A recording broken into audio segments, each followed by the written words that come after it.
থাম্বনেইলে আপনারা দেখেছেন যে আমরা আসলে পেঁপে চাষ নিয়ে একটা নেগেটিভ আলোচনা করতে যাচ্ছি। তো প্রিয় বন্ধুগণ, আমরা আসলে কেন এরকম থাম্বনেইল করলাম এইটার উপরে আপনাদের সাথে আজকে কিছু আলোচনা করব। যাই হোক, মূল আলোচনায় আমরা আসি। দেখেন, আমি যেই পেঁপে বাগানটার মধ্যে দাঁড়িয়ে আছি, প্রচন্ড প্রচুর পরিমাণের ঘাস এবং পানিতে টইটুম্বুর হয়ে আছে।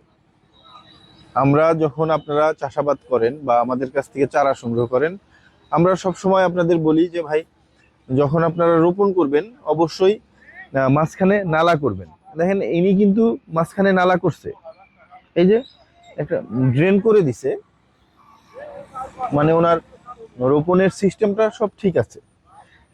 দুঃখের বিষয় হলো ওনার এইখানে যে পানি জমলে পানি বের হয়ে যাবে এরকম কোনো রাস্তা নেই। এই চাষি ভাই যখন এইখানে চাষ করে, আমি তাকে শুরুতেই বলেছিলাম যে এইখানে যদি চাষাবাদ করেন, বৃষ্টি হলে, ঘন বৃষ্টি হলে পানি জমে যাবে, তো পানিটা নিষ্কাশনের ব্যবস্থা কি আছে? তো উনি আমাকে বলেছিল যে হ্যাঁ, পানি নিষ্কাশনের ব্যবস্থা আছে, ওই পাশ দিয়ে পানি বের করে দেওয়া যাবে। কিন্তু উনি পানিটা বের করে দিতে পারেনি, হয়তো পাশে যেখানে বের করে দিত সেই ব্যবস্থাটা বন্ধ হয়ে গেছে, অন্য কোনো সমস্যাও হতে পারে। যাই হোক, প্রিয় বন্ধুগণ, দেখতে পাচ্ছেন এইখানে বেশ প্রায় 700-800-র মতো গাছ আছে। একটা গাছের পিছনে অলরেডি তার কম করে হলেও 100 টাকার মতো খরচ হয়ে গেছে। তাই 7-8টা গাছ মানে প্রায় এখানে 70-80 হাজার বা 1 লাখ টাকার মতো খরচ হয়ে গেছে অলরেডি। তো ওনারা দেখেন, আমরা এর যে ক্ষতিটা কিভাবে শুরু হয় আপনাদের দেখানোর চেষ্টা করি। এই যে গাছটা দেখতেছেন, অলরেডি গোড়া পচা শুরু হয়ে গেছে। এইরকম যতগুলো গাছ দেখতেছেন আস্তে আস্তে সবগুলো গাছই নষ্ট হয়ে যাবে। এখন কি বলে, যদি উপরালা চায় হয়তো কিছু গাছ টিকতেও পারে যেগুলোর গোড়ায় পানি নেই। এখন রোদ দেখা যাচ্ছে, রোদ্রে যদি পানিটা কিছুটা শুকায় বা নিষ্কাশনের ব্যবস্থা যদি করতে পারে, হয়তো কিছু গাছ টিকে যেতে পারে। তা আমি এর জন্য প্রাণ ভরে দোয়া করি যে গাছগুলো যেন টিকে যায়। তবে না টেকার সম্ভাবনা অনেক বেশি, কারণ পেঁপে গাছ পানি এইরকম ভরপুর পানি সহ্য করতে পারে না। এই জন্য আমরা বলে দেই যে যাতে জমিতে পানি জমে না থাকে। তো প্রিয় বন্ধুগণ, দেখেন প্রত্যেকটা গাছে ফুল চলে আসছে। আপনি যেই গাছটার দিকে তাকাবেন, এই দেখেন ফুল চলে আসছে প্রত্যেকটা গাছেই ফুল চলে আসছে। আপনি যেই ছোট গাছটা দেখেন, এইটা একটা ছোট গাছ, ওটা তো বড় গাছ দেখালাম। এই দেখেন ছোট গাছটাতেও ফুল চলে আসছে, এই যে ফুল। তো এই গাছে যখন ফল দেওয়া শুরু করবে, এই সময় যদি এইরকম পানির নিচে পড়ে যায় আর যদি পানি নিষ্কাশনের ব্যবস্থা না থাকে, তাহলে এই কৃষকটা ক্ষতিগ্রস্ত হবে।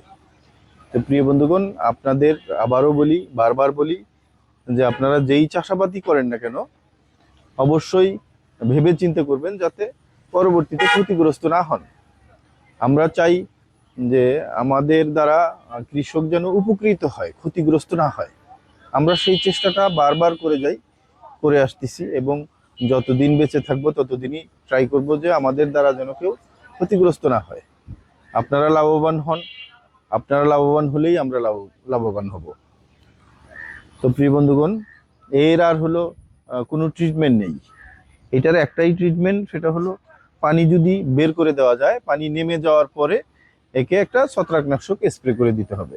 বাজারে বিভিন্ন রকমের ছত্রাকনাশক আছে, ছত্রাকনাশক স্প্রে করে দিলে দেখা যাবে যে হয়তো কিছুটা রিকভার করবে। তবে পানি মাস্ট বি বের করে দিতে হবে। পানি যদি জমিতে এরকম বেজে থাকে, আটকে থাকে, তাহলে আপনি ছত্রাকনাশক দেন আর যাই দেন না কেন, এতে খুব ভালো লাভবান হতে পারবেন না। আমরা বারবার বলে থাকি যে আপনারা পেঁপে চাষের আগে অবশ্যই এটা সম্পর্কে জানুন, শিখুন, ভালোভাবে জমি প্রস্তুত করুন এবং তারপরে চাষাবাদ শুরু করেন। যদি এই যে আপনি ধরেন আমার কাছ থেকে চারা সংগ্রহ করেছে, উনি আমার কাছ থেকে পরামর্শ নিয়েছেন, চাষাবাদ করেছেন, এই যখন ক্ষতিগ্রস্ত হবে, দেখা যাবে যে অনেক সময় অনেক চাষি ভাইরা আছে নিজের দোষে ক্ষতিগ্রস্ত হলেও ওইটার ব্লেমটা আমাদের ঘাড়ে এসে কিছুটা হলেও বর্তায়। মানে অনেকে না জেনেই দোষারোপ করে, হয়তো চারাই ভালো ছিল না, হয়তো চাষাবাদ পদ্ধতিটাই ভালো ছিল না, উনি পরামর্শটা ঠিক মতো দিতে পারেনি, এরকম ব্লা ব্লা বিভিন্ন রকমের দোষারোপটা শেষের দিকে আমাদের ঘাড়েই চাপানোর চেষ্টা করে।